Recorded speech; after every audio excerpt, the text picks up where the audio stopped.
Hi everyone, it's me, Arielle, and it's Wednesday Warriors, and today I'm going to be talking about drugs and alcohol along with eating disorders. I have never had a drug or alcohol addiction, so I'm just going to be going off of the things that I know, either from people that I have encountered in my life, or just from things that I know from leading a group, from having a website, from talking to different people and their different personal experiences. Since I have dealt with having an eating disorder, it does sort of give you that little inside eye into the world of addictions. The number one thing that I've noticed about drugs and alcohol and their role with eating disorders is that people with eating disorders tend to either also struggle with another addiction like drugs or alcohol, or they tend to gravitate towards those people that do have drug or alcohol problems because that sort of addiction allows that other person to understand the individual's eating disorder. I know several eating disordered women who have a boyfriend or a husband who also has an addiction of some sort. They're in recovery, not necessarily actively having an addiction, but have sought help for it and are in recovery. But whereas the woman is in recovery for an eating disorder, the man is in recovery for an alcohol problem or for a drug problem. And I do mean this, vice versa as well, and also, for same-sex relationships. It's one of the things that I always find really staggering, the amount of people that are out there that have dealt with an eating disorder and have a mate that has dealt with drugs or alcohol. And I just think it's because that type of individual can so deeply understand the problem that an eating disorder presents, even if they've never had an eating problem. It allows for a depth of understanding that we can't really get from the everyday person.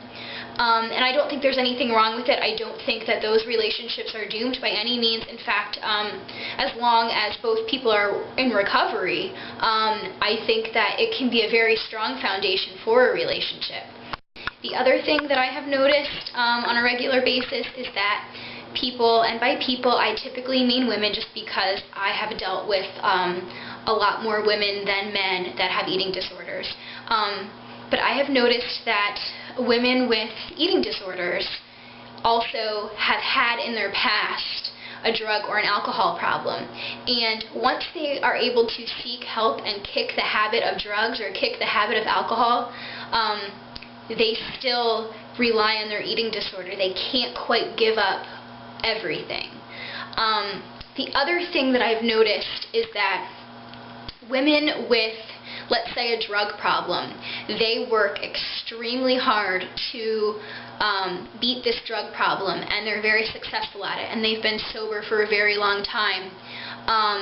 And then when, I don't want to say the word craving, but when the pull to go back to that addiction becomes so great, whether it's because of stress or family or work or, just being around, being in an environment that isn't healthy as far as drugs are concerned, when that person feels that pull to go back to that addiction, they feel like, okay, I'm strong enough not to go back to that drug addiction, so I'll just lean on my eating disorder again.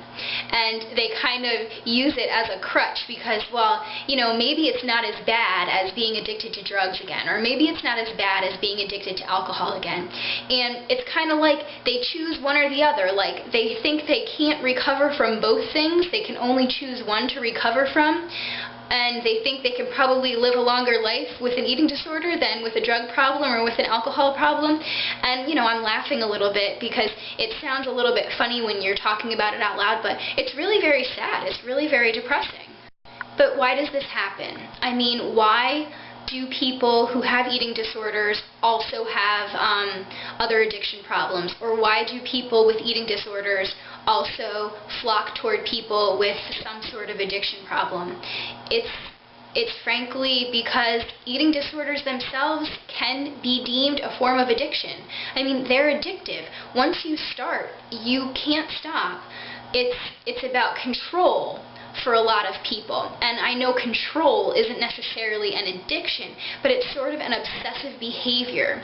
And for anyone who's ever restricted or anyone who has ever binged and purged, you know that you just feel that drive, that desire to keep purging, for example. Like, you just can't stop yourself. You just can't help yourself. It's like an addiction. And a lot of addiction counselors see eating disordered patients.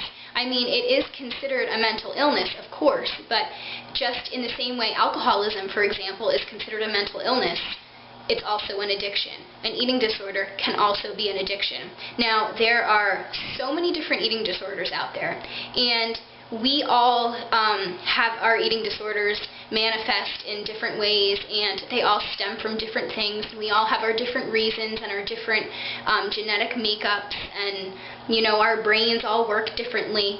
So I realize that not everyone out there would classify their eating disorder as an addiction, but I know probably more than half of eating disordered individuals would consider their eating disorder some form of addiction. Now, that's just a very broad percentage, very broad number. Didn't look it up, I didn't do any research.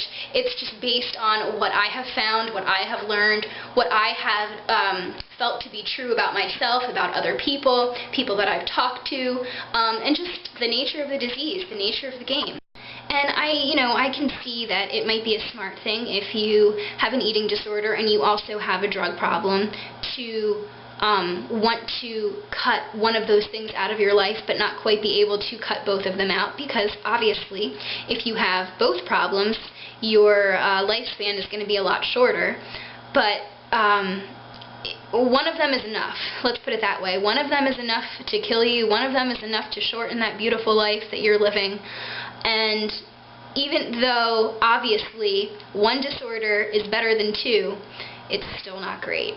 I also think a big part of eating disorders and drug and alcohol addictions has to do with escape.